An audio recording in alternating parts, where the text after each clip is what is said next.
Pwede po makahingi ng tubig? Ano, wala kang dala? Eh, bakit po tubig? Kailangan pa magdala dito? May sungit na na. Sir, tayo ko na lang, sir, ha? Oo nga. Tutumba, ang tibay-tibay niyan, bakal yan. Ano yun? Pupupo ka? Kuya, ikaw na naman. Ano yun? Ano yun? Kakapintura lang yan. Huwag mo. Baka pintura, dumi-dumi na nga yan, oh. Huwag nyo nga hindi ka. Kuya, doon na lang ko kayo, kuya. Perwisyo kayo. Anong perwisyo yan? Nakikiupo lang ako dito sa ka-public place naman to, ah. Kakapintura lang nga.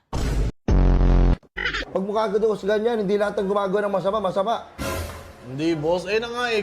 Bakit ka kasi mag-ano kung hindi mo naman... Nanguhusga ka ba? Hindi ako nanguhusga. Ito ha, gagawa-gawa siya ng anak na hindi niya pa pala kaya. Tapos sa akin niya, di gagawa kayo dito. Tinamaan niya ng libog nga. Tangina mo, yun na.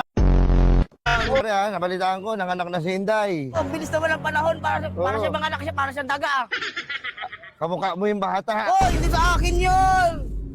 May protection yun, oy! Pagkalabas, may bigote na nga. Ala, akin nga! Hindi pwede. Sisipain kita eh. Oy, boss, huwag mo sipahin niya. Ang tropa ko yan. Boss, kailangan niya natin huwag mo kang hawakan. Baka meron kang virus. Oh. Oh, hinawakan ako. Huwag nga akong hawakan Boss. Sa totoosin lang, Ayoko nga ng iba. Nag-asawa na nga ako sa iba. pa-close na nga kami nga. Boss, ang aga. Yung iba na Diyan, dapat didilaan mo. Wala na, naputol mo na. Pampitong chance na yan nga. Uy, daming chance. Buti dito maraming chance.